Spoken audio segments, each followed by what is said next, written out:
Hey folks, greetings. Welcome to the pre-show. Not much to the pre-show other than just getting set up. Making sure everything's on, all the sounds are up, yada yada. So, I got something in the background I need to take down here while I'm at it so it doesn't wrestle with my stream. Yes, save that please. So how's everybody tonight? I don't know what that's doing, what that's asking me. There we go. All right. Hope you're all doing well tonight as people start to gather. Hey, Field Guy, good to see you. And Grumpy Stack, yo, yourself. Elderberry, good to see you as well. Glad everybody's coming in. This first 3 minutes, Matt Finn, Master Finn. Good to see you, brother. Hope you're doing well. Haven't talked to you for a while. At least directly. There we go. Had Patch Malone stop by on Saturday and just left this morning. And so he came blowing in from out of town. So if you see Patch Malone, Patch Roney, Paul Roney, whatever his moniker is, say hey. So he stopped by for a cup of coffee while blowing through town and ended up leaving this morning. So it was good to see him. Nice to have him over for a little bit. Actually, the first time I met him face to face. All right, we got about a little over a minute left and we go live.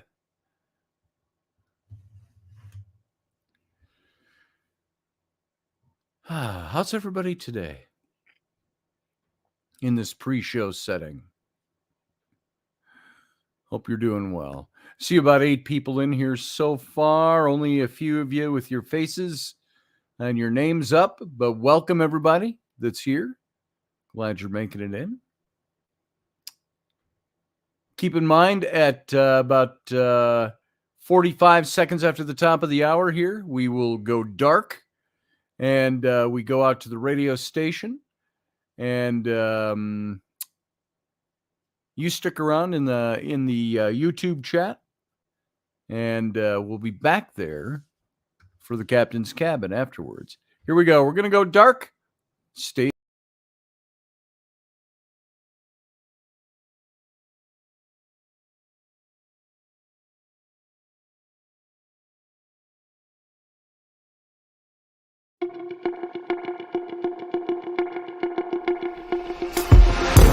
The Intrepid radio program with Scotty Roberts. Intelligent talk.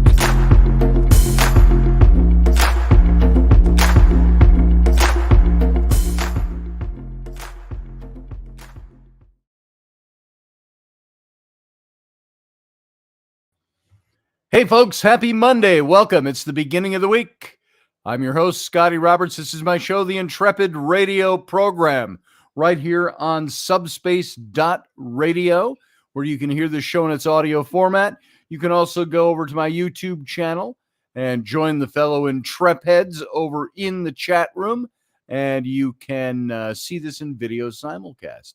Not that it's all that spectacular in video simulcast. We don't do any cute tricks or wear fun costumes, or every now and then we have pictures. Tonight we'll have a few pictures, but we're going to show them on camera as opposed to having them imported in. And so if you're over listening on the radio, you can flip on the YouTube channel and you can see what we're doing over here. You can join this chat room. If you're in the YouTube chat room, you can subscribe if you're not subscribed. And you can click on that little bell. That'll give you notifications when we go live. And also while you're there, you can hit the join button. That'll show you 3 different ways that you can become a member of this channel. Check it out. And also, if you're over on Facebook, you can see the video simulcast of this show over on my Facebook page, Subspace Radio's Facebook page, the Intrepid Radio Facebook page. And I think there's one more, but I think that's it for now. There might be one more in there somewhere. So good evening to everybody that's over in the chat room on the YouTube channel. Now, if you're in the chat room, by the way, via Facebook, we aren't going to necessarily see you. I'll see you, but you aren't going to see all the chatting that's going on. So make your way over to that link to the YouTube channel, and you'll be able to join with everybody else. And so, wow, lots of stuff going on. Politics, government, civics, current events, a whole lot going on in the world right now. You have to ask yourself, when you start seeing all this kind of stuff, you say, was the former president all that bad? Was the one before him all that bad? Isn't there something that everybody's got on everybody?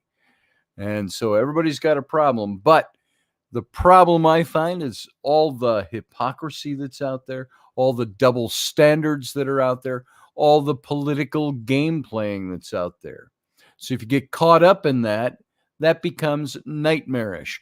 When we get caught up on that on this show in the past, it was something I just didn't want to. After a while, you got so tired of having to deal with it because everybody wants their guy to win.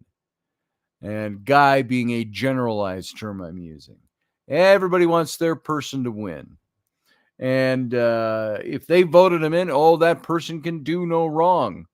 I've been on that side of the coin. You've all been on that side of the coin. And there's all kinds of stuff that's going on right now that is so revealing of double standards and political game playing. And all the entities that are in power to try to make you believe what they want you to believe and do what they want you to do makes you ask a bigger question. Is there a bigger thing going on we don't see? There are some people I know that are so wound up in conspiracy theories that everything's a conspiracy theory. And when everything's a conspiracy theory, it's like everything being racist. If everything is racist, nothing is racist. If everything's a conspiracy theory, nothing's a conspiracy theory. So pick and choose your conspiracy theories wisely. But it just seems to me that there is so much going on that you can attribute our knowledge of this to social media, but and the proliferation of having the news at your fingertips, having information we never had in the previous years, anytime prior to the present day. And yet at the same time, you can also see that as a big detriment in that there's an awful lot of information floating around out there. So what do you believe? What are you supposed to do? How are you supposed to act? What are you supposed to buy? What are you supposed to pitch? And so right now, I just like to look at it this way. I like to be common sensed. I like to be positive. I look at the games being played, and you can see the manipulative double standard at play right now. And damn it, for fear of maybe losing some listeners, I got to tell you, I hope you weren't stupid enough to vote for the left in this last election. The last election, I suppose, being the midterms, that one too. But the presidential elections, I certainly hope you weren't dumb enough to vote the current administration in. And if you were, I'd be willing to talk with you about it. You can debate me on it all you want. But at the same time, I got to tell you, if you were that ridiculously boneheaded stupid as to vote for the current administration, you're getting what you deserve. And I hope you are finding some time to rethink your life and what you believe. And I can't put it much plainer than that. So there we go. I'm going to leave it at that. Messing with a woman's chocolate is like messing with my bacon, says Grumpy Stack. Yeah, well, there's that. Field Guy, messing with a person's chocolate is dangerous, says Sarah Yusuf. Let's see what else is going on out there. What are you guys all talking about already over in the chat room? I still think it's a ruse for a Super Bowl ad. Let's see. I'm reading backwards, so that's probably the worst way to get in touch with what people are talking about. Hey, Skyfalls, good to see you. Glad that you're here. Field Guy, I agree with your sentiments, the BF sentiment. I'm right there with you. Grumpy says, I love how a lot of them are sweeping Biden's classified stuff under the rug and still saying Trump was wrong with his stuff. Yeah.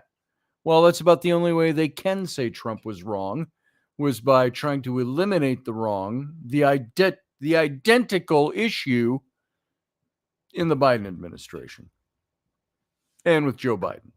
So the only difference being still the president is the only one who has the individual authority to declassify a document. A vice president does not.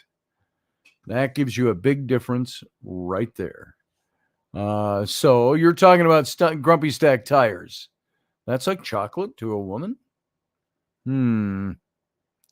So 2 years later, YouTube takes down this video. Yeah, exactly. In 2 years, there'll be some new policy and they'll demonetize this video. So tonight, let's move away from that. I just wanted to give a little bit. This is of what I'm thinking about a lot lately.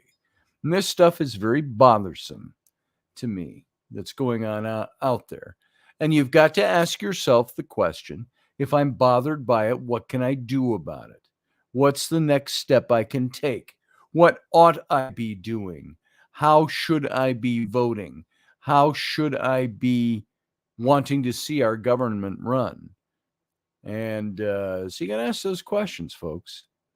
And that's the only reason I'm thinking about these things. Not identical. They found some classified info in Biden's garage from his Senate days. Oh, yeah, there you go. From his Senate days. How long since he was a senator? At least 12 years. There you go. And now we're going to take that kettle of fish, move it over here, because we're going to go on to something totally different. You know how last week, might have even been the week before, wasn't too long ago, we were talking about the Windigo, Ojibwe. You could call it a myth. You could call it a tale, a story. It's etiology at best. It is something that describes perhaps a very real spiritual creature. Perhaps it has something to do with just scaring kids in and out wandering off into the woods at night. Native American parents, Indian parents had the same kinds of things going on that we do. They wanted to get their kids to obey, to do what they said as parents, and to not cross certain lines. And it's like, hey, if you wander out into the woods when I told you you're not supposed to, Windigo will eat you. It's a cannibal. So, and we talked about what Windigo was. And while we were doing that, I mentioned a book that I had read to my kids called Windigo Returns. And it was a beautifully illustrated picture book. And it was just one simple version of this Ojibwe tale. And you can go into the original tales of the Windigo, and you might get a very different picture than this book might give you, although they are both wickedly dangerous, wickedly evil characters. The Windigo is a mythological creature. It's an evil spirit. It originates from the folklore of Plains and Great Lakes natives, as well as some First Nations. And it's based in and around the East Coast forests of Canada, the Great Plains region of the United States, the Great Lakes region of the United States, and Canada, all grouped into modern ethnology as speakers of Algonquin family languages. And the Windigo is often said to be this malevolent, hello, what was he saying? Malevolent spirit, sometimes depicted as a creature with human-like characteristics. They possess human beings, was one of the things that the Windigo does. It can take possession of a human being. They, what else have we got here? They invoke feelings of insatiable greed and hunger. This is the influence they have on the people. The desire to cannibalize other humans comes from the Windigo, and the propensity to commit murder in those that fall under its influence. It has all these influences on human beings. And some representations, the Windigo is described as a giant humanoid with a heart of ice, a foul stench or sudden unseasonable chill might precede its approach. And possibly because of long-time identification by European Americans with their own myths about werewolves. For example, is mentioned in the Jesuit Relations. Hollywood film representations often label human-beast hybrids featuring antlers or horns with the Windigo name, but such animal features don't appear in the original indigenous stories. In modern psychiatry, the Windigo lends its name to a form of psychosis known as Wendigo psychosis, which is characterized by symptoms such as intense craving for human flesh and an intense fear of becoming a cannibal. This is called the Windigo psychosis. Windigo psychosis is described as a culture-bound syndrome.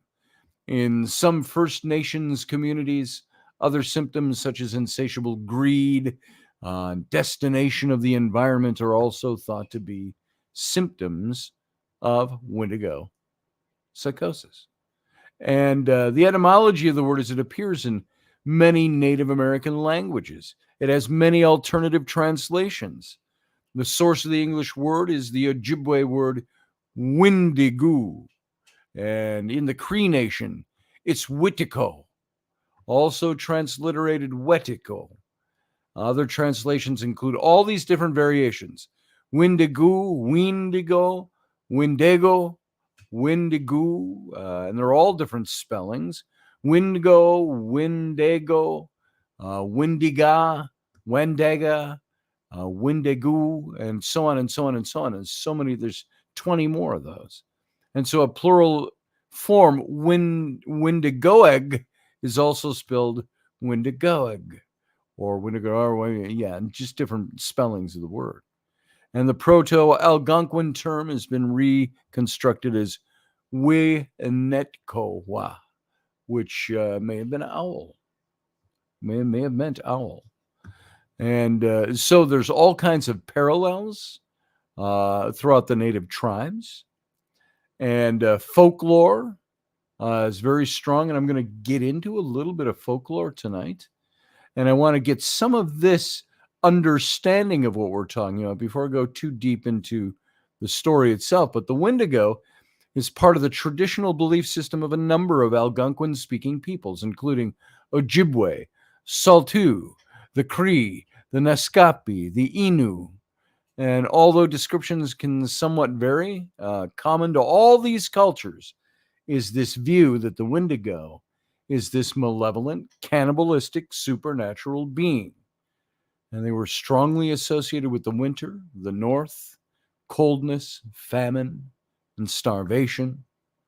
Basil H. Johnston, he was an Ojibwe teacher and a scholar from Ontario, gives a description of a Windigo like this, quote, "The Windigo was gaunt to the point of emaciation. Its desiccated skin was pulled tightly over its bones, with its bones pushing out against its skin, its complexion the ash gray of death, its eyes pushed back deep into their sockets. The Windigo looked like a gaunt skeleton recently disinterred from the grave. What lips it had were tattered and bloody, unclean and suffering from suppuration of the flesh. And the Windigo gave off a strange and eerie odor of decay and decomposition, of death and corruption."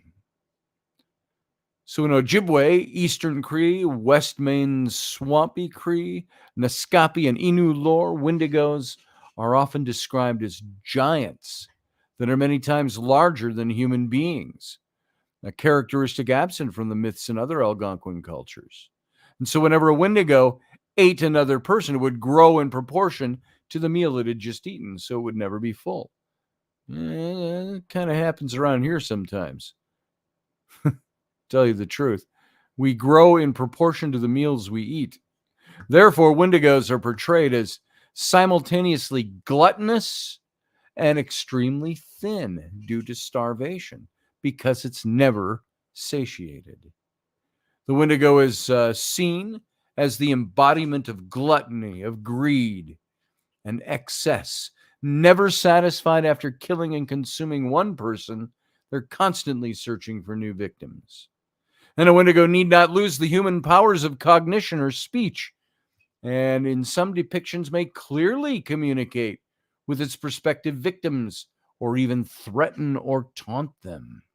A specimen of folk story collected in the early 20th century by Lottie Chicago, I can't pronounce her name, Chicogqua Marsden, an ethnographer of the Chippewa of Rama First Nation, in which a Wendigo also exhibits tool use, an ability to survive partial dismemberment, and auto-cannibalism. And it reads like this. She wrote, "One time long ago, a big Windigo stole an Indian boy. But the boy was too thin, so the Windigo didn't eat him up right away. But he traveled with the Indian boy, waiting for him till he got fat. The Windigo had a knife, and he'd cut the boy on the hand to see if he was fat enough to eat. But the boy didn't get fat, and they traveled too much. One day they came to an Indian village, and the Windigo sent the boy to the Indian village to get some things for him to eat. He just gave the boy so much time to go there and back. The boy told the Indians that the Windigo was near them and showed them his hand where the Windigo cut him to see if he was fat enough to eat. They heard the Windigo calling the boy, and he said to the boy, 'Hurry up! Don't tell lies to those Indians.' All of these Indians went to where the Windigo was and cut off his legs. They went back again to see if he was dead. He wasn't dead. He was eating the juice, the marrow, from inside of the bones of his own legs that were cut off. The Indians asked the Windigo if there was any fat on them. He said, 'You bet there is. I've eaten lots of Indians. No wonder they are fat.' The Indians then killed him and cut him to pieces. The end of this giant Windigo." And then in some traditions, there's the human cannibalism. Humans overpowered by greed could turn into Windigos. The myth thus served as a method of encouraging cooperation and moderation. And other sources say Windigos were created when a human resorted to cannibalism to survive.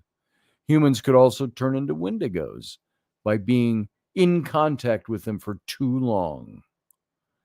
And then there is a taboo reinforcement ceremony that among the Assiniboine, the Cree, the Ojibwe, a satirical ceremony dance is sometimes performed during times of famine to reinforce the seriousness of the Windigo taboo.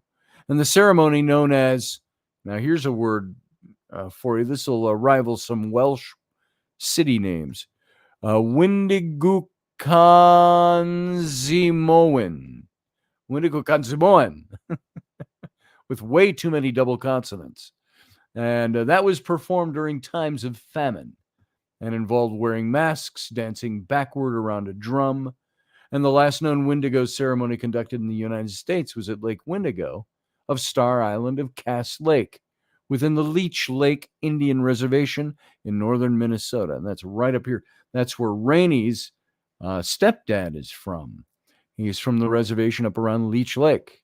And there are places, he told me about some places on Leech Lake where the Indians say don't even go there. And there are places we'd love to go and investigate if we can get permission from the tribe. But many of them don't even want to go there. And this is where that took place. So without much further looking into the Windigo and the history, and I've got a whole thing here on the psychological aspects, the psychosis of it, as the concepts of it, the metaphors of it. I think I want to take the Windigo as a, you could call it a pop cultural myth, pop cultural to the Native American tribes. And I believe that there are some that still truly believe that this creature exists in spirit form. And so, as I started to mention, last week I talked about a book that I used to have that I read to my kids when they were younger called The Windigo's Return. And I couldn't find the book, but I went online and I found it on Amazon, and a used one for $5. Here it is. This is, and this just arrived in today's mail. Windigo's Return. And it's written by Douglas Wood, and it's illustrated by Greg Couch. And I'm going to read this little story to you tonight as if you were my children and I was getting you all ready for bed. And it's subtitled A Northwoods Story. And this is the back cover, just you can see a suspenseful retelling, it says. We've got all that reflection on there. I got to, for the glossy cover, a suspenseful retelling of an Ojibwe legend by the author of the best-selling Old Turtle. And you can see this artist's illustrations are just magnificent if I can keep the light from reflecting off of them. Now I'm going to take off the dust jacket off of this, so we can handle the book a little easier. There's the dust jacket, and here's the book, and it's a nice hardcover book. And now I want you to hear this story. You might enjoy this little story. It's not very long. And I used to read this to my kids at bedtime, and they enjoyed it.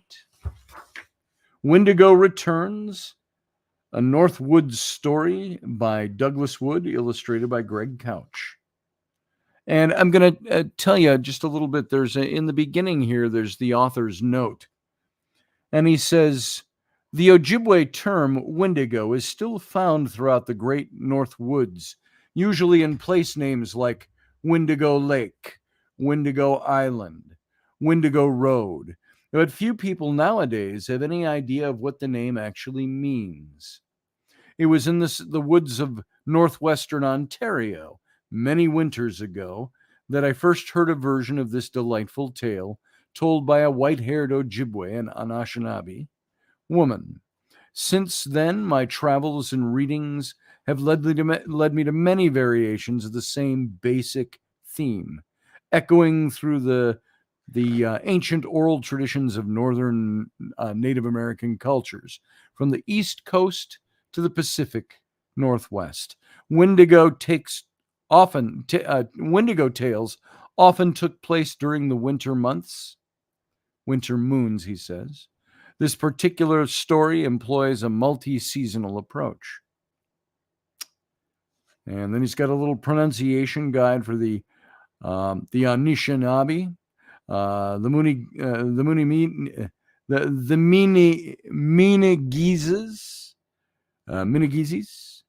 the Manominiki-Gizes, the Manoman. Any of you know what Manoman means without looking it up?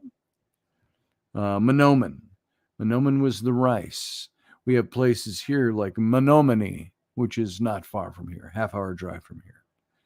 Gitchi Manitou, Wabunanung, Kiwedin, and you're going to see all these in here, and the Iskiga Mizige Gizis.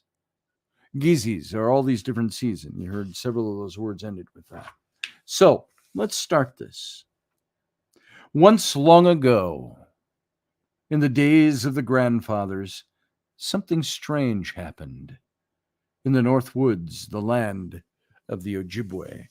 And here is the first illustration in the book, showing the lodges and the birch bark canoes of the Ojibwe. Such beautiful artwork in this book. Hold that a little closer so maybe you can see that a little bit better. And again, there's some reflections, so sorry about that.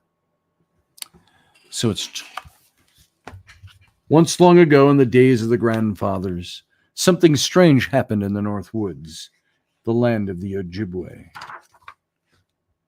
It was a time when everything was good and the people had all they needed to live.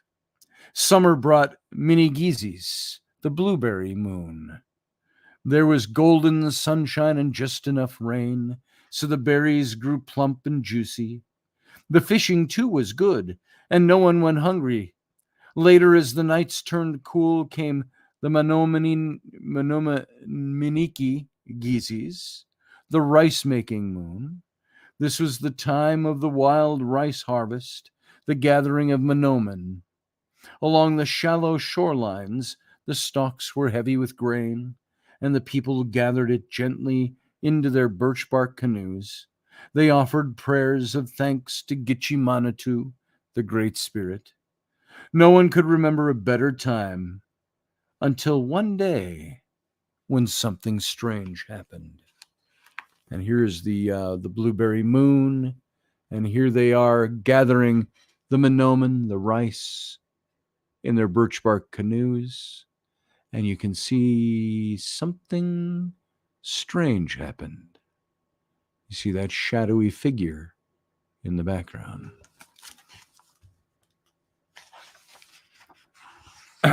One of the hunters did not return after spending all day in the forest. Someone said he wounded a deer and was tracking it down when grandfather's son made his evening lodge. In the morning, our hunter will return with much meat. So the people did not worry. But morning came and the hunter did not return. A woman went to the stream for water, and she did not return. Now the people began to wonder. Later, an old grandmother went into the woods to gather firewood. She did not come back. And here is this spread of this part of the story. And you see all these paths where the footprints are going off, and nobody has returned. All right. Now a dark fear crept through the village like smoke from a dying campfire. The people gathered here and there in small groups and talked in whispers, pointing fearfully toward the forest. Why are our people disappearing? They asked. What terrible thing is happening in our village? And you can see the chiefs are gathering to discuss this. In one place, the white hairs, or the elders, gathered.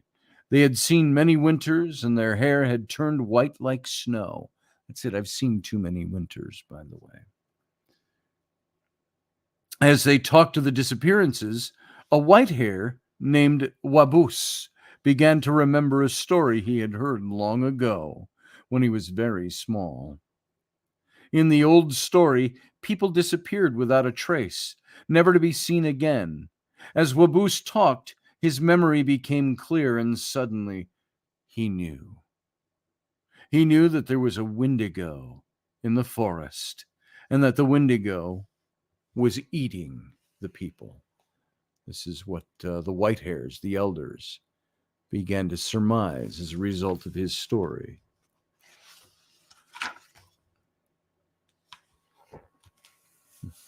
And this is what he's talking about, this character right there. See that Windigo with the horns? You can see through the reflection from the light. And there's a young girl there. And it says a little girl named Wabun Anung, Morning Star, was standing nearby. My grandfather, she asked, what is a Windigo? A Windigo, my granddaughter, is a terrible giant of the forest, said Wabus, and his ways are very strange. One of the strangest things about him is this.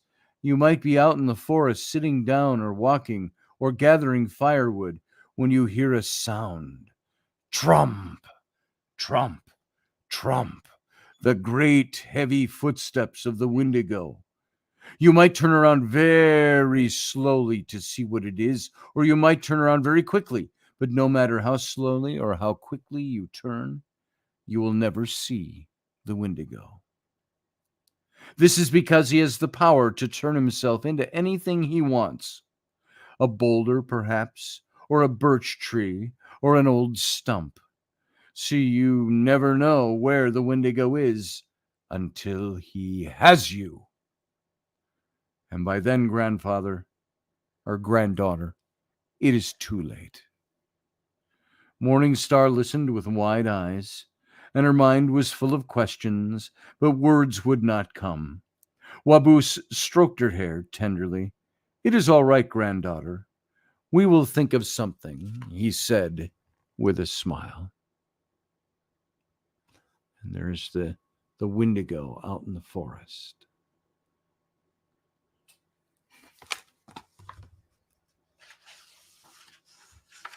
That evening, the people held a council meeting to decide what to do about the horrible Windigo. They sat in a circle around the fire. Soon a warrior stood up. "We must gather all our weapons," he said, "and go out and do battle with this Windigo." A shout of approval went up from the people. Surely all the warriors together could defeat the Windigo. But then someone remembered that the Windigo could turn into anything he wanted. It might not be so easy to do battle with a tree stump or a boulder, especially if the warriors didn't know which one to fight. The people grew quiet. Next, one of the white hairs stood up. "This Windigo knows where we live," he said. "Let us move our village to a new place far from here." Everyone murmured and nodded their approval, but then someone remembered that since the Windigo already knew where the people were, he could just follow them through the forest, capturing them and eating them one by one. And this is the great council that they're having of the people. Let's see if we can show that. You can see that without too much reflection, I hope. They're all gathered around the fire inside the lodge, and they're all speaking. There's the warrior speaking and giving his idea. "We attack it," he says, and so on. And this beautiful artwork. I love this.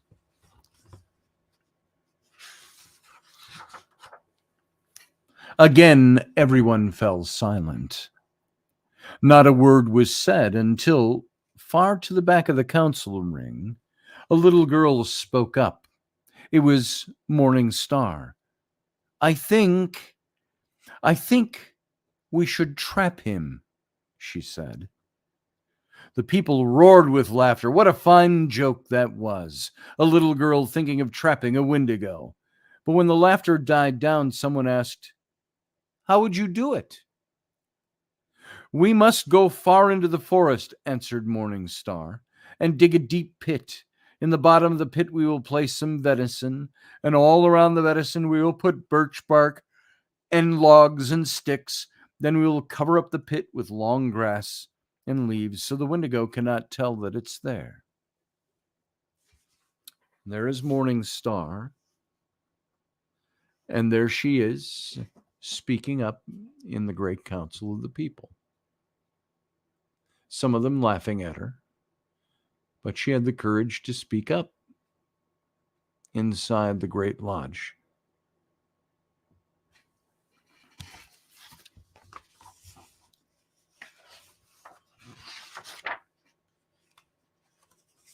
If I can get the page turned, I'll continue. Well, there we go. The little girl's idea made sense, and the next day the people did just as she had said.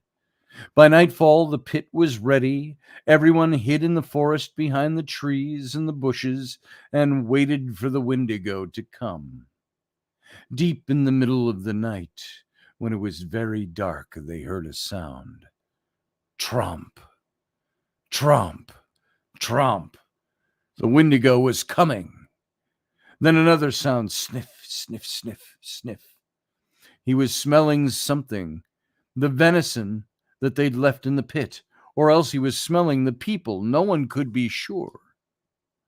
Suddenly there was a great crash, and they knew that they had caught the Windigo. Quickly the people ran to the edge of the pit. Each one had saved a little glowing ember from the council fire.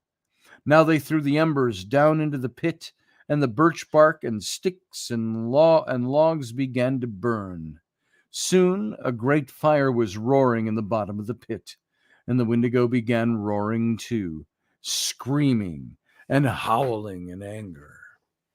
There's the big pit as they are all throwing their little sparks from the great council fire into the pit. You can see some of the artwork here. If I can, it's hard doing this when you're seeing a backwards view of what I'm showing you here. So there's the fire going.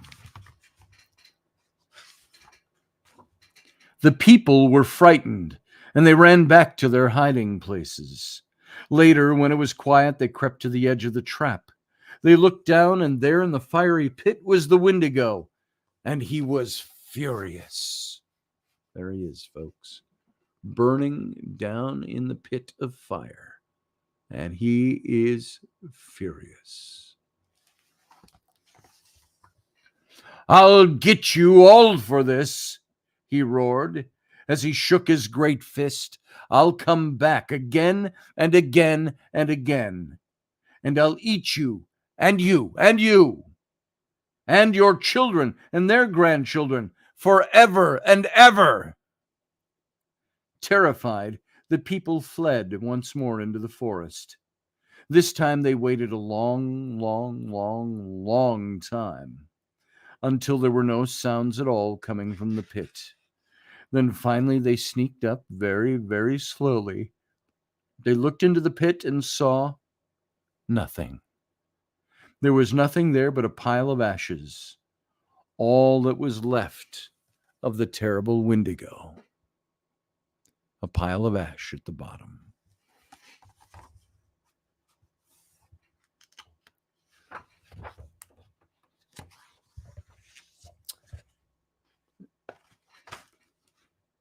Still, the people remembered the awful curse of the Windigo, and they wanted to make sure he would not return to eat them.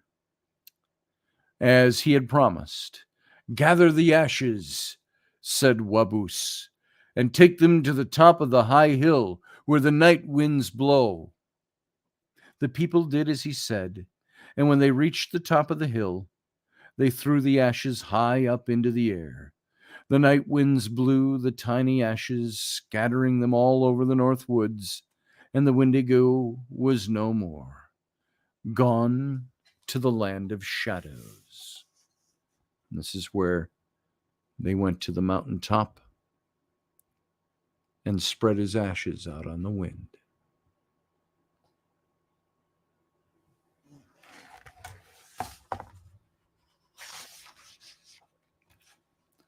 Hoa! The people breathed a great sigh of relief. They laughed and shouted and hugged one another with happiness. They returned to their village and began to live happily once more.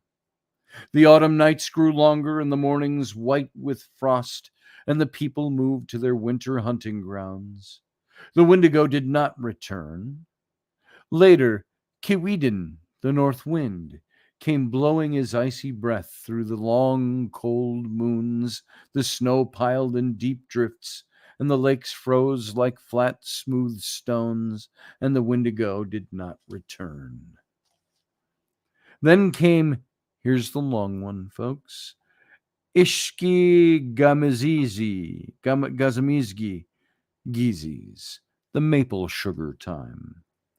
This was a time of joy and feasting as the people gathered together once more to tap the maple trees and celebrate the end of winter.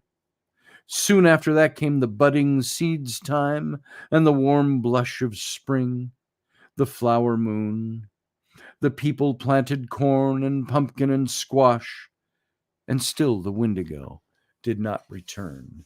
And here's a picture of the changing of the seasons, with the winter wind whipping in and changing the climate and the land. And then, of course, spring comes later.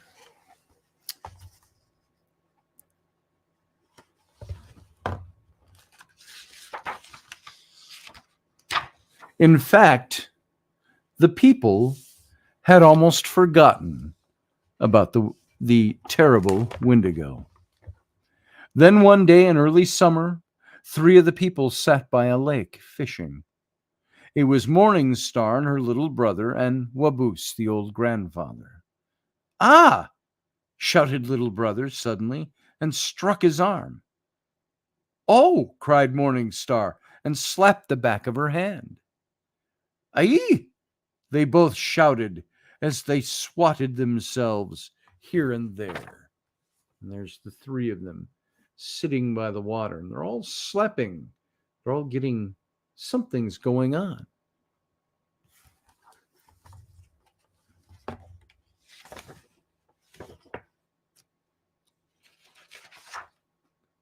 Waboose looked closely, and he noticed something strange. Though there was no fire anywhere nearby, little ashes seemed to be floating in the air. The ashes drifted through the woods and gathered in a cloud around the 3 friends. When Waboose held out his arm, he noticed that the ashes were landing on his skin and biting him. And where the ashes bit, they left a little bump that itched and itched and itched. I think we're talking about gnats and mosquitoes, things like that. What do you think?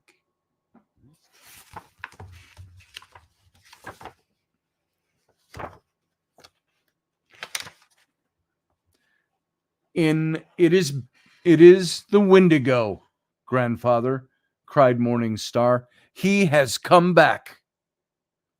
Waboose nodded. "Yes, my granddaughter," he said, and smiled knowingly. "And I'm afraid he will be coming back every summer from now on and eating all of us just as he said he would." Waboose arose and took the children's hands, and together they turned down the path toward the village to tell the people.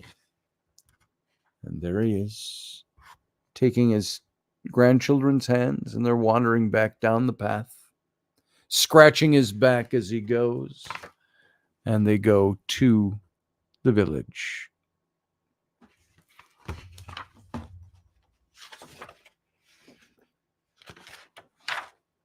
And so it was that the Windigo returned, and returns every summer to this day, keeping the promise he made so long ago.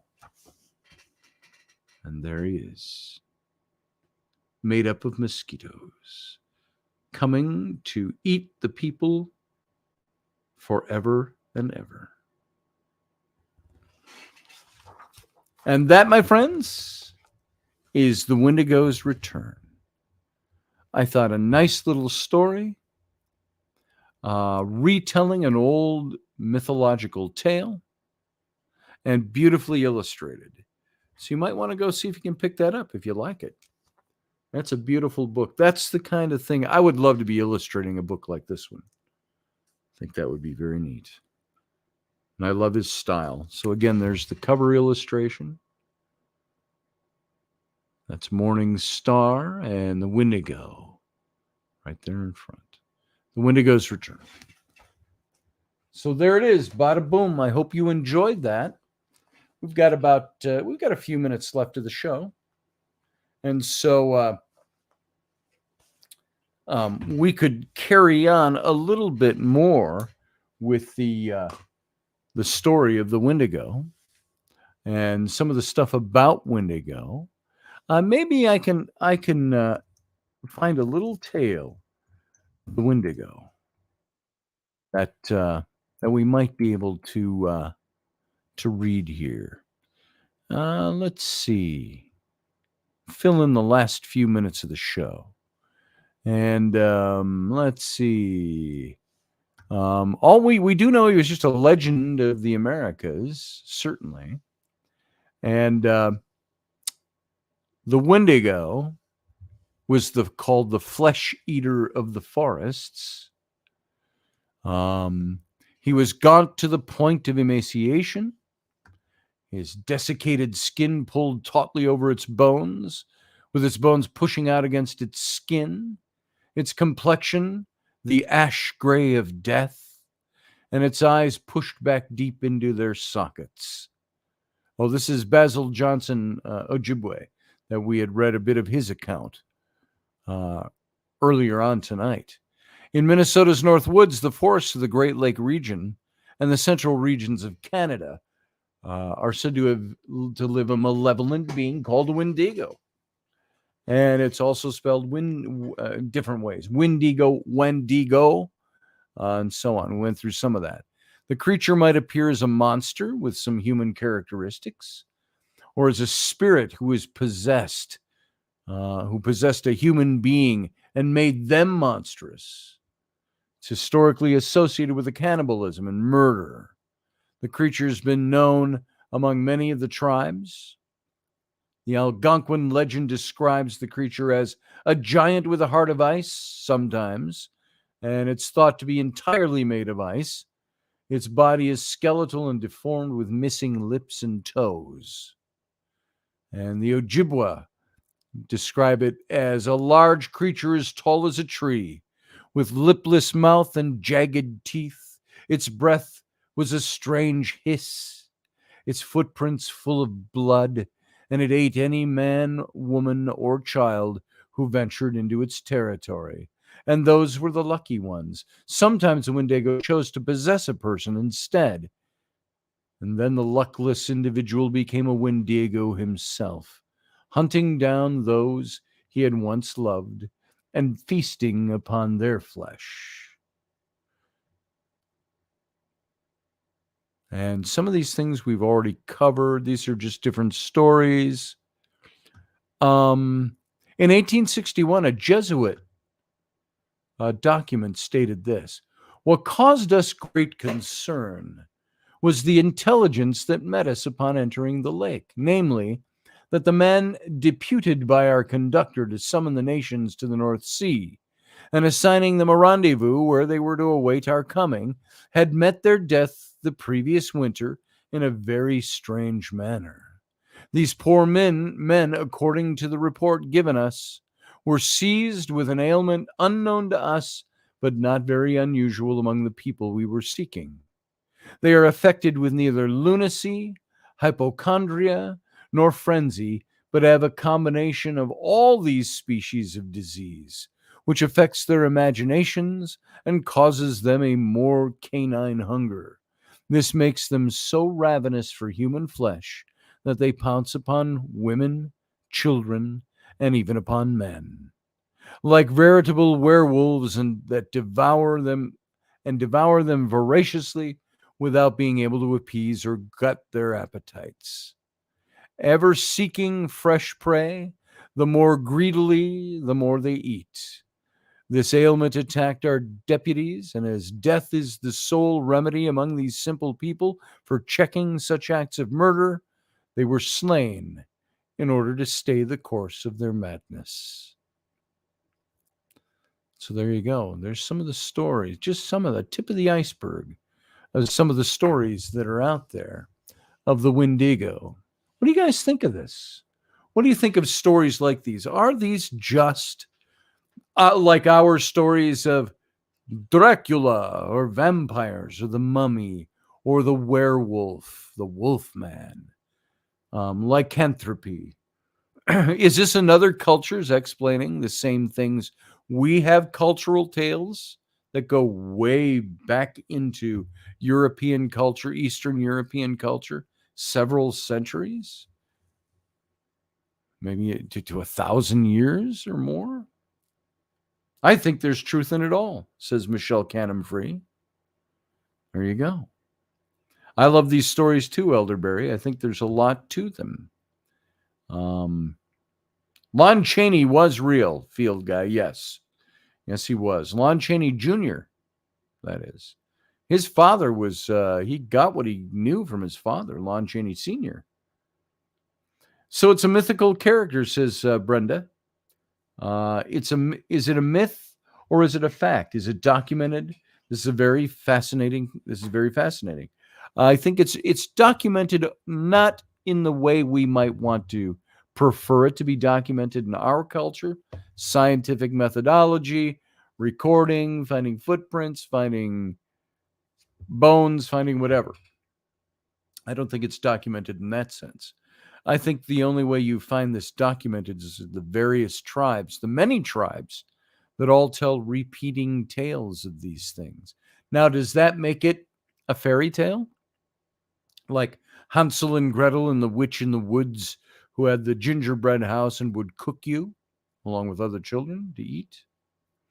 Or is there more to it than that? Is there a spiritual element to this? Is it merely etiology? Like this became the story in this book of where mosquitoes came from. And so where'd they come from, grandfather? Well, I've got a tale for you. Way to explain it. So that's a good question, Brenda. Brenda Hickerson Newcomb. By the way, welcome, to the show. Uncle Dave says, is that different from the Nephilim or the giants of old? Weren't they supposed to be cannibals as well? Yeah, in some stories they were.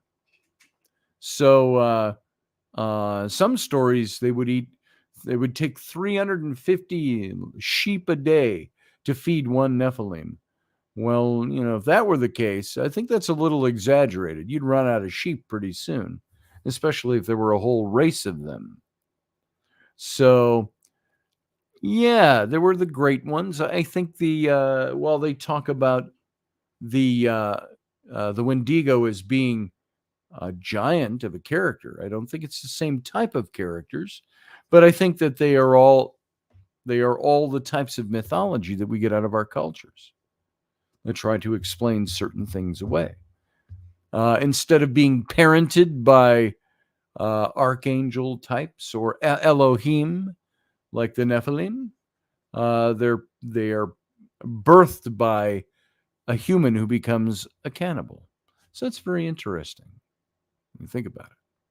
So for right now, we have to bid a fair adieu to our radio audience. So if you're listening over at subspace.radio, we will see you. Stick around, because we'll catch you in the captain's cabin over on the YouTube channel. But for now, live long and prosper.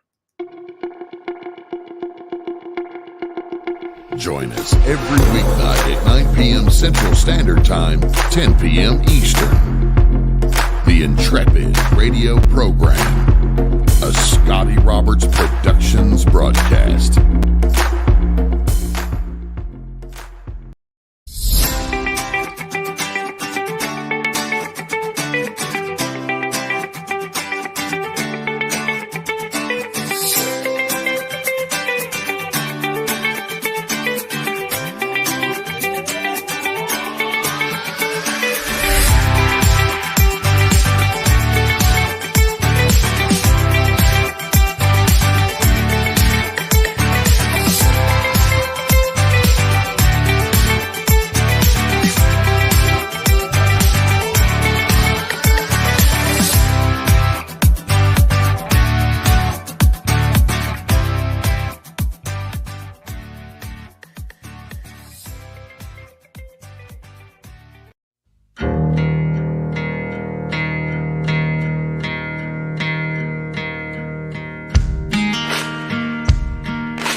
Well, hey, folks, welcome back to the Captain's Cabin.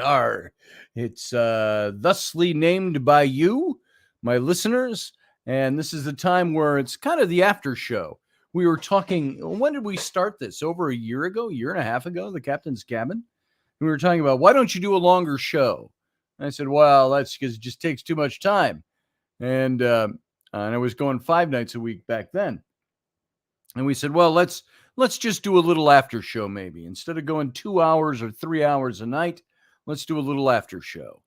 And of course, it turns into anywhere from 10, 15 minutes to an hour every night, sometimes longer, depending on who calls in at what time and at what point in the show, and starts a whole new line of conversation. You know who you are. But I want to thank you for being here. And by the way, I just want to say to Brenda, if you're still sitting in the room, Brenda Hickerson Newcomb, you say, I must say it was my first time watching this, and I was fascinated. Awesome tales. Thank you, Brenda. We don't always tell stories like this or read books, but I think we have an awful lot of good topics that we do on this show. And so I hope you enjoyed yourself. Glad you enjoyed yourself, and that you'll come back and you'll get to know some of the fellow Intrepids that are here tonight watching this show. So if you like the show, say so, folks. And by the way, give the video a like here in YouTube. That helps my numbers over there. And as we all know, not everybody who watches this show shows up in the chat room. A great majority of you don't. So if you would like to come over to the chat room, you could flood us out, I suppose. Why don't you come on over and we'll see what we can do. More conversation, the better.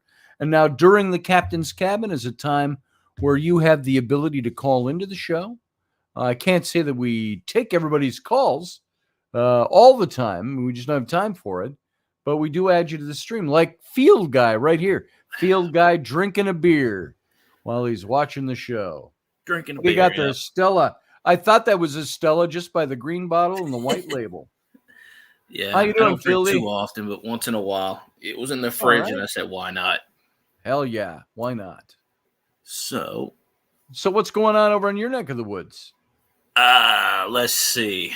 Not a whole lot. Uncle Dave, by the way, says, don't be afeared to come and join us. Although tomorrow we're supposed to have tornadoes out the wazoo. Nice. From a scale of 1 to 5, they say a 3, possibly a 4.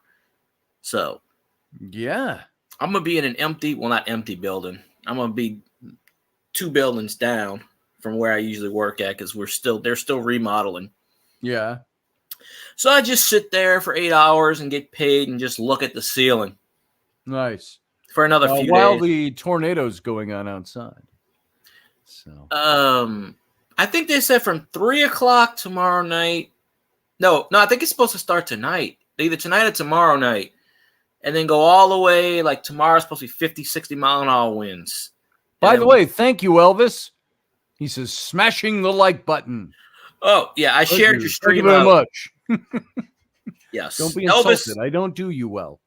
So Elvis came from when I shared you out early. Oh, fantastic. So. Well, thank you, Fieldy. No problem. Elvis always supports. I got to put the comments on so I can see. Fantastic. Is Brenda also somebody that comes from your neck of the woods? Oh, he wants my Saints hat. Who? Brenda, who came in tonight. I have no idea who that is. Oh, okay. I just wondered if she... Elvis wants my Saints hat. I got to go get my Saints hat. Uh-oh. All right. So there you go, folks. That's as easy as it is. I know Field Guy makes it look easy, but you can just call in and come on board. So the link is in the description, but for those of you who can't see the description, I'll just paste that here in the chat room for you. You want to call and talk about anything that we talked about tonight? Come on. Well, that 3 V's. That. I'm not sure why it's doing that. Let's see. Let's try that again. There we go. There's the link. I have come trouble. in and talk about the topic tonight. Come on in. I have trouble sometimes posting links, whatever. Yes, I am drinking, Elvis. I All right. don't drink. That's why he's like, what? He's drinking. I have to get in the mood for the Windigo. That's right. That's right. You don't want to go out in the woods alone, by the way. Well, I got up to get Tums or antacid, and I said, beer works too. Yes. So, yes. And it's good to have you here, Elvis, by the way. Thank you for stopping in. I appreciate it. Elvis likes to give me crap about things. Oh, yeah? What's the latest thing he's giving you crap about? Usually football. Oh, football. Okay. Yeah, well, we're up here in Vikings territory. Vikings and Packers territory. I'm a Vikings fan. I grew up in Minnesota. I've moved across the river into Wisconsin. So it's sacrilege to be a Vikings fan to people around here. Everybody, all the cheeseheads here are Packers fans. But I'm a stranger in a strange land. So I'm still a Vikings fan. Yeah, why not? Yeah, why not? It's like Saints fans don't root for the Falcons. Elvis, that is a Stella he's drinking. Yes. Elvis is a Vikings fan also. I could use a Stella right now, but I don't have one handy. I got 6 of them in the refrigerator, but I can't throw that far. Yeah, I can't catch that far. A fellow Vikings Elvis fan. made a friend already. Outstanding, Elvis. Of course, I'm old enough to be from the days of Fran Tarkenton. And I have a Fran Tarkenton card. Do you? Yeah, but he's with the Giants. Yeah, it's he was when I was in 9th and 10th and 11th grade in that stretch of time. And, of course, Bud Grant, the coach. And those. I watch all the old school games on YouTube. Those are the good old days. That's right, Elvis. When we needed the Vikings to win this year, the Saints get in the playoffs. Vikings. They didn't. I'm disappointed. Me Burt too. Cousins. I'm disappointed in Burt Cousins. Well, the Vikings tend to get this far many times, and they don't make it. So yeah. I don't know where my Fran Tarkenton card is. I know it's a Giants. Probably in my. And I don't know hardly nothing about the current day Vikings. I got to tell you, I've fallen out of it a few years ago, and just didn't want to keep up with it. It just they have a quarterback called Kirk Cousins, and he sucks. He's terrible. That much I know. See, nobody likes him. We call him. There's a guy I watch on Twitch. We call him Burt Cousins because he hasn't earned the name Kirk yet. Nice. I keep trying to get him on YouTube, but he hates YouTube. He's on Twitch. There's Uncle Dave. Uncle Dave? How you doing, Uncle Dave? Good. How are you doing? Good. Never underestimate the Vikings' ability to throw the game in the final bit of either the season finals or the Super Bowl. Yep. We always have an opportunity to lose a Super Bowl. We needed the Vikings to beat the Packers, and that was the day they won like 45-3, and the Packers beat the living you-know-what out of them. And I was like, good Lord. Yeah. Yeah. So, I was like, I can't believe that. Because every other team the Saints needed to lose, lost. We just needed the Vikings to win, and they couldn't pull that off. And I'm like, I'm disappointed. Just ask Field Guy about Minnesota Miracle, says Elvis. What's the Minnesota Miracle, Field Guy? We haven't had a miracle since the Purple People Eaters. It didn't happen. It's true. It's true. I suffered 50 years waiting for the Chiefs to win, says Elderberry. Nowadays they do. I'm happy. Joey B's going to win the Super Bowl, so we're good. Let's all look at it this way. It could be worse. We could be forced to root for the Browns. So, yeah, there you go. We beat the Browns this year. Everybody beat the Browns, didn't they? We went up to Cleveland in like negative 20-something degree weather, which was the coldest the Saints ever played in, and we beat them, I think, like 10-3 or something. Matthew, what's your favorite just gave football the ball a taste and said, "Run." A football team? You guys down with football? I was going to comment about the artwork that you showed there with the Windigo and that book because I find the illustrations were very, very good. That's I must say. Excellent illustrations in this. Yeah. Book. So I love the style. It's subtle, you know, and it doesn't have to be overreaching. And it just fit the bill for this book. And I really enjoyed the art. Yeah, the trees and the outline and the whole area of the village and everything with the canoes. Yes. Very well done. I thought so. My kids always liked this book. This book originally came out in, let me see. Hang on. Hold on. Mm-hmm. I feel like Captain Kirk from The Wrath of Khan. Remember, they're looking at the control panel. He has to It's pull coming out through now, Khan. And he goes, damn. All right, here we go. He puts on his glasses. I'm going to say Wood 1998. Douglas, let's see. It's got to be the 90s, I think.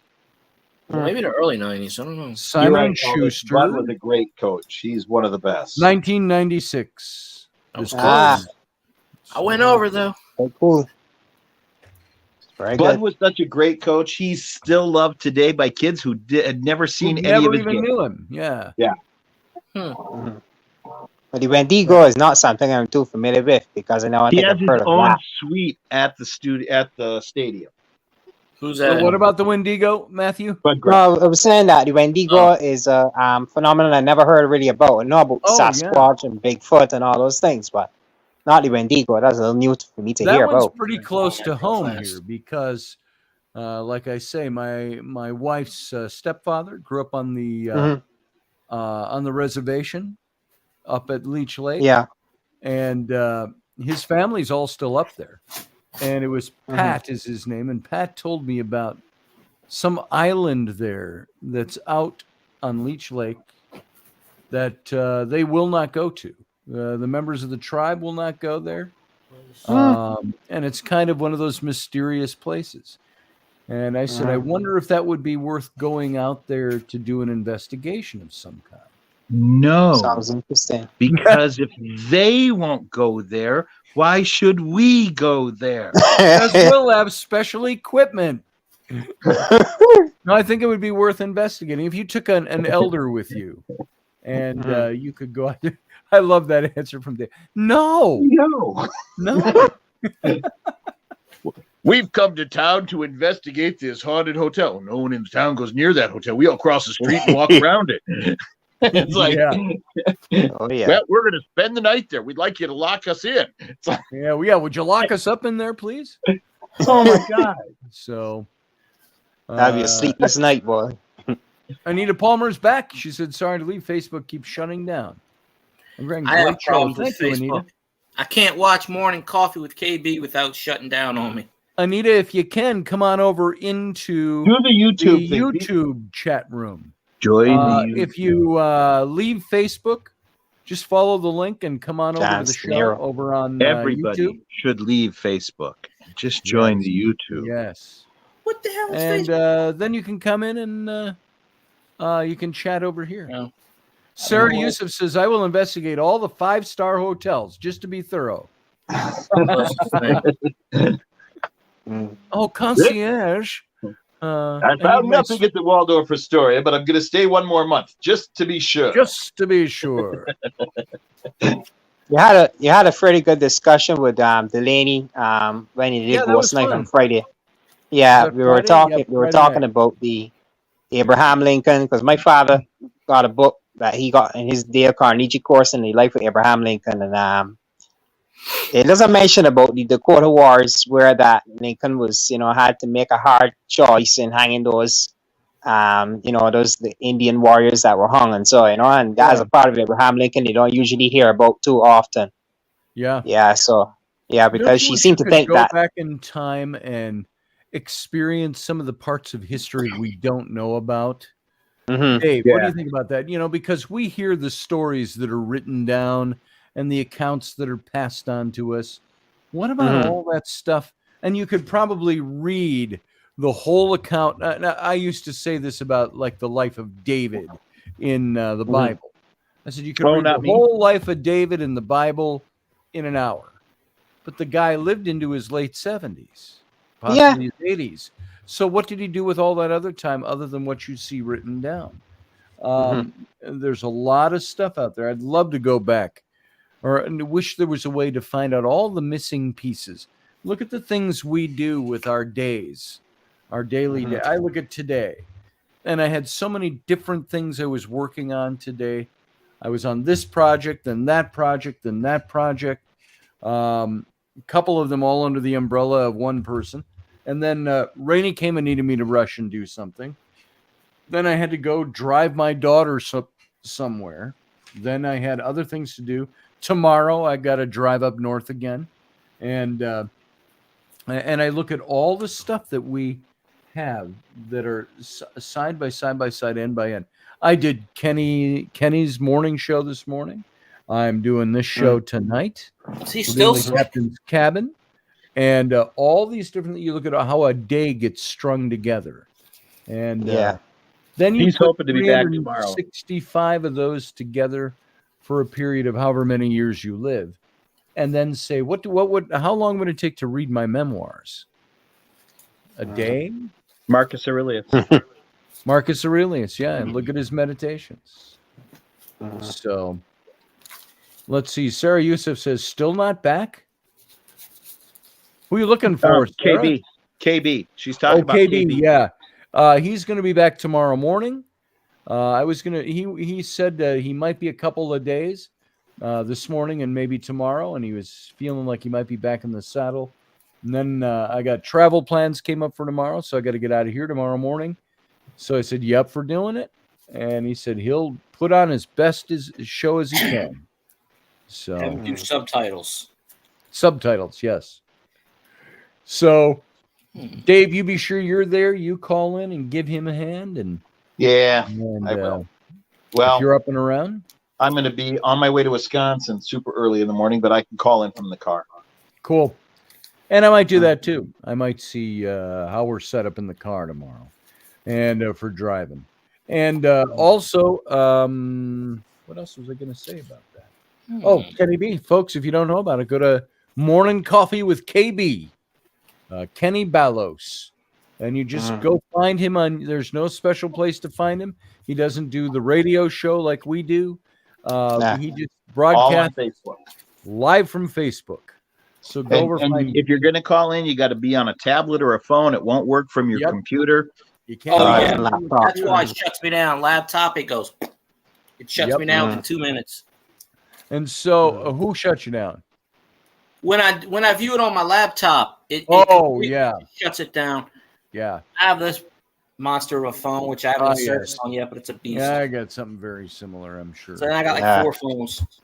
But yeah, I found I couldn't sit here and do the show. I could do the show from my computer, but I couldn't take anybody's calls because it's not set up. The tech isn't set up to do it from computer. You got to do it from your phone. And so I have to log into the phone.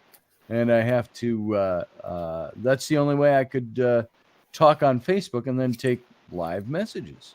So, there's that fun new picture of my wife. Okay, nice. Yeah, that was great. That's hard to see that. It's not like what Dave's doing. It's not painting like I normally do. It's a combination of AI and Photoshop and digital painting. And photo manipulation, you put all of those together, and you get that.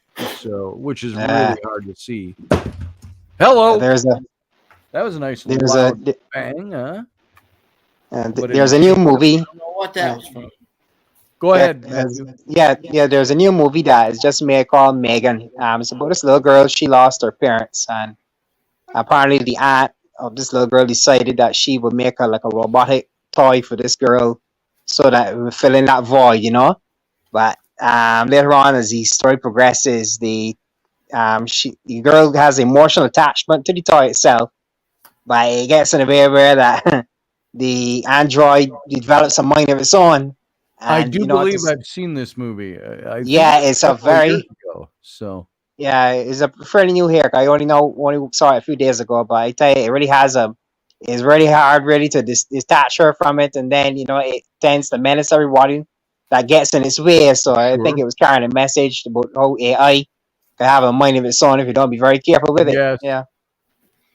I don't know about the AI having a mind of its own thing. That I have mixed feelings on that. I do too. And there's been some high-level computer people that have gone, let's not do the AI.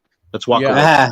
Yeah. And I'm like, Yeah, you're the big top geek people. You should be all excited about this. And when you are questioning how far we should go with this and maybe we should stop where we're at, that makes me go, well, maybe we should stop where we're at. Yeah. Here, take a look at this, folks. When the hippie says, don't do that, acid, it's not good. It's not good. good. You listen to him. That's a bad trip. Yeah. So, you don't listen to the government man going, oh, no, kids, it's like candy. Try it. No. Try it. No, the hippie said, stay away. My van. So here's that picture of Rainy I just did. It's a combination of AI, a combination of digital illustration, digital airbrushing, digital photo manipulation, and all of that stuff rolled up together to get this neat picture of Rainy. So it's not like sitting down and doing a masterpiece of art on canvas. But it's totally different. Brilliant. See, I can't do that. I can't do that. It's fun. What's neat about this is, it's computer illustration is what it is. Mm-hmm. But it's a gift you have that I don't. I can't do that. Why, thank you. Which is why I come over to your house and say, hey, grab your Photoshop and put this together for me. Yeah. Well, it's not my thing. Because I look at that and I go, yeah, me too. Yeah. Well, I can got land a a good model spaceship to in my work backyard from. any day. I got a good model to work from. So, what just came out last weekend? Oh, Megan is the female Chucky movie. That movie that Matthew was talking about. Oh, Megan. Is that the one you're talking about? Matthew? Yeah, Megan. Yeah, Megan. Oh, okay. No, I haven't seen that one. If you see it, boys. I've seen some trailer type stuff and some behind the scenes stuff, and it's interesting, but at the same time, films like that always creep me out. So, I just think it's got a message about how dangerous AI can get. Man, Toy Story just blew my mind. Yeah. So, because I think some part of the film, I think it was where they have this dance. They have it online where Megan is doing this dance and doing these flips and doing these stunts and some dance work. They say part of it was probably a stunt or something, a stunt professional or something, but it was done quite well though. There you go, Fran Tarkenton. Look at that, Dave. Oh my God! To bring back memories. Giant. Yeah, the Scrambler. 71. I knew I'd find it somewhere. It's the only Tarkenton card I have. You know, and what was great about that time period when they were still playing at Met Stadium and the outdoor games, and it'd be January, it'd be like 20 below, and the teams would come up from down south, and they just like, we have to fucking play in this, and the Vikings would be out there going, I'm ready to go. Yeah, you're wearing coats. You're wearing coats. Why are you wearing back coats? At the old Met even chilly Stadium. yet. The old Met Stadium. Right like now, Grant, what stands on the side of the old Met Stadium? Mall of America. Mall of America. Yeah. And that's where they played like the Packers do still. That's where they played like men. Like men. Like Grant said, no, you don't get no damn heaters. The hell with y'all. No. Yeah. It was fun watching old films. The ball, my fingers will break off. Watching them catch that ball midair, hang on to it, land on that ice cold, concrete hard turf, and slide in the snow. Yeah, come down on their shoulder and slide and leave a path for like 20 feet. Yeah, that was football the way it ought. Oh, look who's here! I didn't even see you, Sarah. Hey, Sarah. Oh, Sarah. Hi, Sarah. Hi. Good night, Sarah. Hey, Matt. Hi. How you doing, Sarah? What's up? Just listening in. I always tell everybody I don't know anything about sports. Oh. No, that's me. I don't know anything about sports. We fake it the same way that Kenny fakes the stats. So yeah, there it is. I'm just trying to remember where I put all my good cards at. So what's on your mind, Sarah? What's going on? Let's let you take over for a while. No, I was just like letting you know that I really enjoyed today's show. Oh, thank you. Not only in the way you told the story, it's not only just telling the story, but also promoting literacy. Absolutely encouraging people to go out and read actual books. I always like story time. Yeah. Once in a while, so everybody's all time. Yeah. What? this was always a favorite of my kids. So I always liked this book. So Very good illustration. Yeah, it's not that one, and you remember The Ghost of Nicholas Grebe? That was another one of their favorites. I read that on air a couple of times. Now it's recorded for all posterity. So, if they want to hear it again and Dad's not around, they just have to play the show. Forevermore I quest till all my bones together rest. It's up until YouTube gets bored and goes, we gotta take this down for something. Or they'll get you for copyright violation. Somebody claimed copyright on it like 12 years ago. We gotta. On what? Oh, it's just a joke I have on Scotty's videos now when they take them down for no reason. Oh yeah. If you had music in it, like you normally did, like they were doing with those first ones, they wouldn't take those down. They would just demonetize and give the money to whoever claimed it. That's it. Yeah. Because my friend's got like 100 YouTube videos up from like 10 years ago. He doesn't do YouTube. He hasn't done it for years. And I went on there recently. Every single one of his videos has a copyright claim. Every single one. And that account's still up. Wow. It's like it's so-and-so artist has claimed this. So if anybody watches it, he don't get any money off of it. That's like I mentioned last week. I keep getting these. I've only gotten 3 of them so far, and I've got like over 820 videos up there on my YouTube channel. But somebody's clearly digging around in the archives trying to find around because you know how I used to do the ad in every show with Rainey and my little girl. Hire my dad so he can take me to Disneyland. Yeah. And but I had in the background of that ad, I had bagpipe music playing. No, I remember that. Real. And that bagpipe music was a clip from a Gaelic Storm song. Okay. Now they came out and they're saying, well, we have to demonetize this video unless you take that ad out. Oh. So I have to run a clip and silence the ad so I can monetize the thing. Well, you can keep what they mean by that is you can keep the ad. It's just you won't get money for the video. We'll just have to give the money to the record whoever company. the hell claimed it. Right.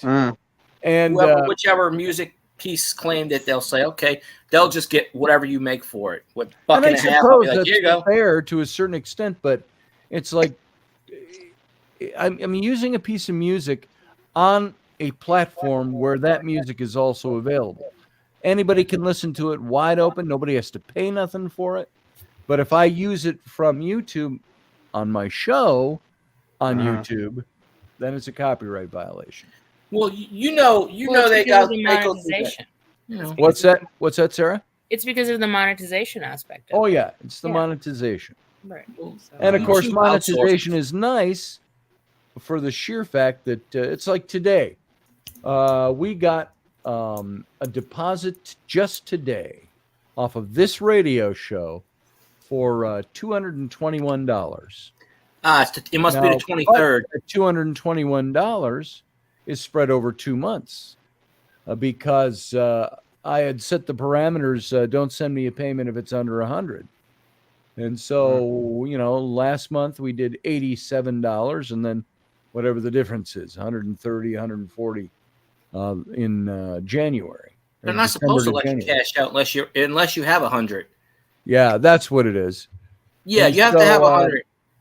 Because Twitch is the same way. Because I've already cashed out. They don't want to write a bunch of $10 checks and stuff like that. That's ridiculous. Yeah. Well, and what's nice about getting monetized is you can say, "Oh, I'm showing a little bit of something for all the time I put in."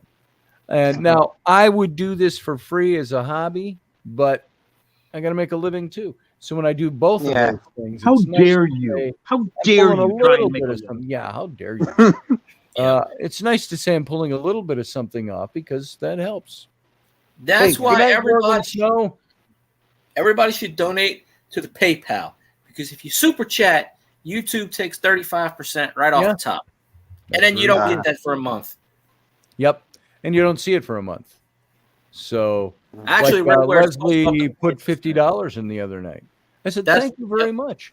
I'll see 39 of that or something like that, and I'll see it next month. If she does it through Apple, it's 42%. Wow. Because Apple takes a 7 to 8% fee, depending on how much it is. If it's over 100, they take 10%. Well, but they're a small company and they're really hurting for finances. You know, I am starting to look into Patreon. I don't know if I can broadcast from Patreon through StreamYard. I don't think you can, because I tried that. I have a Patreon, but I've never used it unless they updated it in the last year or two. Patreon is like behind the scenes stuff. Like one day, like if you want to post something and say, buy my stuff today, and it'll be on your YouTube the next, like your morning coffee show that you had. Right. Like a fast thing. That is something you could put on Patreon. Yeah. If you do that again. I'm looking into it to see if it's a way to do it better. You know, this show could be so much better if I had more time to dedicate to it. Or you could do Twitch, but then Twitch is mostly gaming, you know, but not everybody has a Twitch account. I don't have a Twitch account.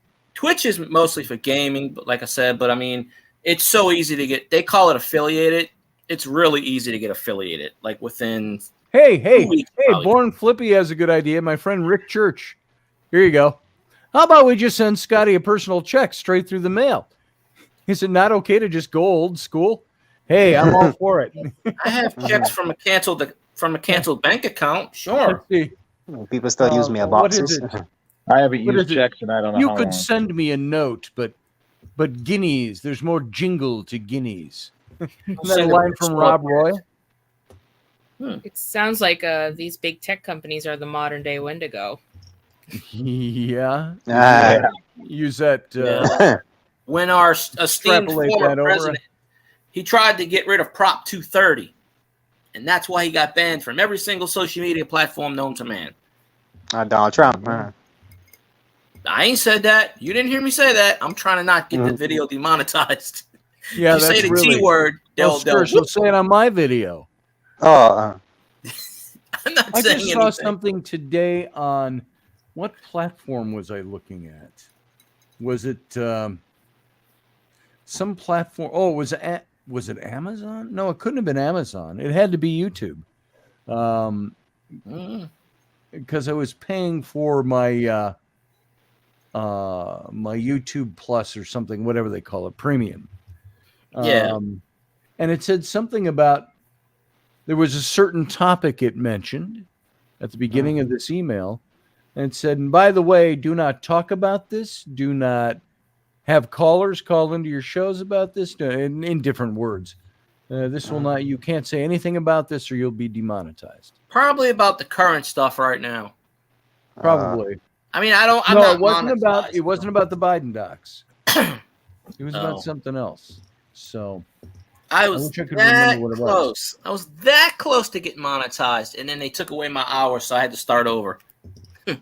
I was literally 200 watch hours away. Oh. I think I'm at about 800, 900,000 watch hours now. Wow. I was that close. But they're supposed to lower the requirements this year. Well, mine was you just had to have 1,200. You had to have 1,000 followers, subscribers, and 4,000 watch hours. I didn't have that. I don't know if I had that or not, but you have to be monetized. As soon as I hit 1,000, 3 years ago, I was monetized. You probably had 4,000 already. already. They changed it. They changed it to 12,000 or 1,200. Yeah, but you have like I don't remember that. What's that, Sarah? You have 800 videos on the channel. It would be easy for you to make it. That's very true. I have 800 videos, and I'm not. I was monetized, but like I said, there's probably a place here to figure out how many watch hours I have. I don't know where to find that. Where do you find that, field guy? You go into YouTube Studio, and then you scroll down, and you go into Public. Hold on. And it should tell you. I haven't done it in a while, but I go into YouTube. YouTube Studio. Like you go on your account. Let me do it. Where the heck is Studio in here? You click your icon. Oh, I see it. YouTube Studio. Okay. And then you scroll down to the bottom, and you'll see public watch hours. Let's see. And it'll tell you how many you have as of down at the bottom. If they haven't changed, I have published videos, latest posts, current number of subscribers, summary, top videos, latest comments. Let me see. I haven't done it in a while. Let me see if I remember. Analytics. Yeah, that's right. You go to analytics. You go to. It'll have like a meter. It'll go like, and it'll tell you public watch hours, short watch hour. It'll tell you all the watch hour. But you have to have 4,000. Where do you see that? I still don't see that. Let me see. Click your icon. Oops, what did I just do there? Wait up, I'm on you. I just opened up a whole new window. What's this do? Blink. We're all gone. Yeah, really. I'm gonna see if I haven't done it in about a year. I mean, I go on YouTube Studio, but I got so depressed looking at my watch. I had 3,800 watch hours, and they went down to 0. Wow. They took them all away. So I wish know it's they had under... a search across your channel. How about I go watch hours? Will that come up as in a search? Unless they changed it. Okay, you have to go on your channel, and you go on YouTube Studio. I'm in there. Okay, let me see. I got the YouTube. Because I'm doing this in the. I got dashboard right now, looking at it. Overview, content, audience, revenue, research. And folks, if you don't see this stuff, this is just crazy. All the junk and graphs and charts in here, and that's pretty. I think wild. it's settings. Wait, no, not settings. Damn. See, they changed it since the last time I've been in this thing. It's oh, it must be earn. They changed it. See, now I'm in earn right now. I think it's short feed. I don't see. Not it. Yeah, okay, they changed it. Yeah. I have 812 public watch hours. They totally changed it. Go down to the bottom. It'll say, mine will say, how do I join? Where do you see that? Where you just saw all the way on watch? the bottom. The bottom of what? Earn. You go down, you'll see become a partner. Well, let's see. I'm not monetized. It may be different for you. It'll say at the bottom, it'll say public watch hours, reach requirement. Yeah, I don't see that. Oh, is it in settings? It's in under earn. Under earn. See, I'm in earn right now. All it tells me is overview, watch page ads. But you're already monetized and he's not, so the screens could be different. True. Well, it used to be you went under settings and then it was there. I was just curious, is all. I was curious to know, gosh, I wonder since I've been doing this, how many watch hours I have. Well, it'll still tell you, but it might, like I said, YouTube Studio just changed, so it's different. Yeah, I have 812. See, I went down from 3,800 to 0, and now I'm at 812. So I'm literally 3,200 watch hours away. Wow. But there's so much to read, too.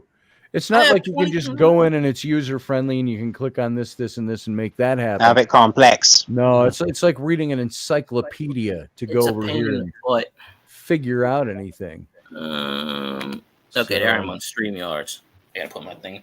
But yeah, I was literally that. I was the fringe is yellow, the upholstery's brown, the dashboard's genuine leather. Anybody know what that's from? Oklahoma. Yep. Pretty little Surrey with the fringe on top. There's a shade that you can pull down. I think that's what the words were. It's a Broadway show. Change in the weather. Let's see.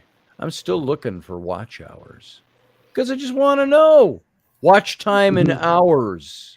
Like I said, it used to be all you did was click. Here it is. You would this click. Is they for changed the last 28 days, I think it is. Oh, mine's set to the last 365. My typical range is 640 to 760 watch hours in 28 days. Okay, so 760 times 12, which means you get roughly 8,000 watch hours. So you get twice what you normally get. So yeah, you're well in the clear. And so I'm down to 568, but that's as of right now in the month. So, well, they take a week or so to catch up. I have 1.7 thousand views this week.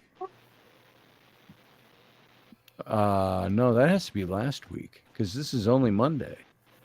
No, this is this is in the last 11 days. 1.7 thousand views. Estimated revenue $128.63. There you go, folks. That's what I make off of this show.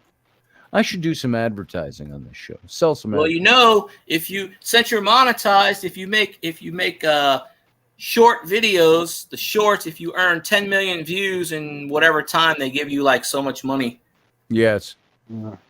We have 1, 2, 3, 4, 5, 6, 7, 8, 9, 10, 11 subscribers. 11 people who've joined. That can't be. That's people who've joined. That's where you have to pay either $1, $5, or $15 a month. I got you on subscribers. That's the one thing 11. I can claim. I can claim that. I have more subscribers, if that means anything.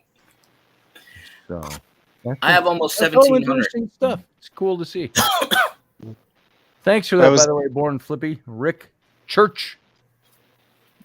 How you doing, brother? Are you still there? You should call in. I totally forgot they changed the YouTube studio around. But it was good, though, Scotty, though, that you do a program today on Native American literature and stories, because we need to hear more of those, a lot more, because we usually hear other stories, but not from Native American perspective too often. So it's quite good. I'd be more than willing to do more of those.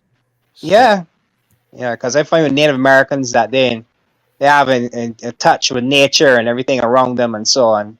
Yeah, they find that they're very spiritual people. So they're awfully. I'm sure you got your assholes too, but let's say that again, Sarah. You said they're often grossly underrepresented. Yep. Yes. Mm-hmm. Much so. All I know is they shouldn't have banned Chief Wahoo. So, Chief Wahoo? The Cleveland Indians mascot. Indians anymore. Mm-hmm. They're the Guardians. They got canceled. Well, most of the natives that I know are upset about all that. They're not upset that they had the mascot. They're upset that they took the mascot away. Well, that's even Ruben has said. He said most everybody he knows doesn't really care. I think I asked him one time about that. I said, "How you feel about that?" He said, "I don't care about it." He says most of the natives he knows don't care. He said, as a matter of fact, he said they were kind of honored. Pardon me for yawning while I was talking. Wow. Yeah, no problem. Where's my Chief Wahoo thing? I want to find it. He said something about most of them are like honored that teams would be named after them. It's like people getting up in arms about the Land O'Lakes logo. Yeah. Okay. Which they don't know was designed by a local Native American artist up here. Mm-hmm. Okay. So are you folks all familiar? Is everybody, Sarah, are you familiar? Yeah. Or Matthew with the Land O'Lakes butter and it's like it's like I think I heard of it. The Washington the lake scene, forest in the background. Yeah, the red I saw the best meme on that. They took away the Indian girl off the label, and it said, "How typical." They've taken away the Indian, but they've still got the land because it shows all the pine trees and the hills in the background. Typical white men. They took away the Indians and kept the land. Mm-hmm. So, but yeah, it was. Dave was just saying, we did a story on that on this show when that came out. Oh, is that the guy who did the original art was Native American? So yeah. Native Americans do a lot for the country in the States. Yeah. So people don't do the research. They get up in arms about something and let's ban that, and then they find out, that was created to support our cause. Milwaukee Brewers. Braves. Oh, the Braves. Oh, it was off the. They went to Atlanta. I thought, when were the Brewers ever? Oh well, there is the Milwaukee Brewers. What am I talking about? Yeah. There was a theory that I heard about Abraham Lincoln. I don't know if you heard about it, Scotty. That I think it was just before the Civil War was over or something, that he had some meeting where he was planning to take African Americans out of America and put them in a separate area in Central America or so, because he thought that the racial tensions. Give him a free ticket back home. It's called Liberia. Yeah. Yep. Yes, I heard about that. My former brother-in-law was and his wife. They were missionaries to Liberia, West Africa. Mm-hmm. Missionaries in the sense they put up a radio station there and helped build churches and stuff like that. And I didn't know this until they went out there, that Liberia, English is the language in West Africa, Liberia, West Africa, and the U.S. dollar is the currency. Yeah. So I didn't know any of in that essence, we created that country. Yeah. Isn't their capital Monrovia, named after James Monroe? Yep. I didn't know that.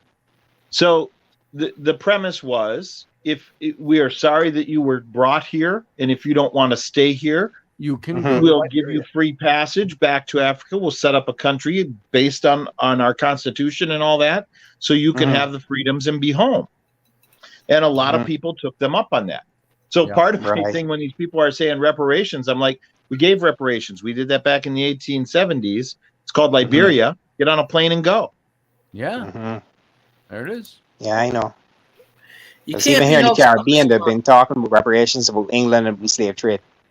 But see, if you want to stay in America, that's your culture. This is where you were born. Then like Ruben says, he says there are things I don't like and things that are hard to overcome, and there's that whole genetic memory issue. And he said, yet at the same time, he says, this is where I live. This is my country. And you also have to consider that, it's not whoever you're giving the tickets to Liberia, it's not the first generation. It's, second, third, generation that's, they were born. It was different then. They actually lived under slavery. Yeah.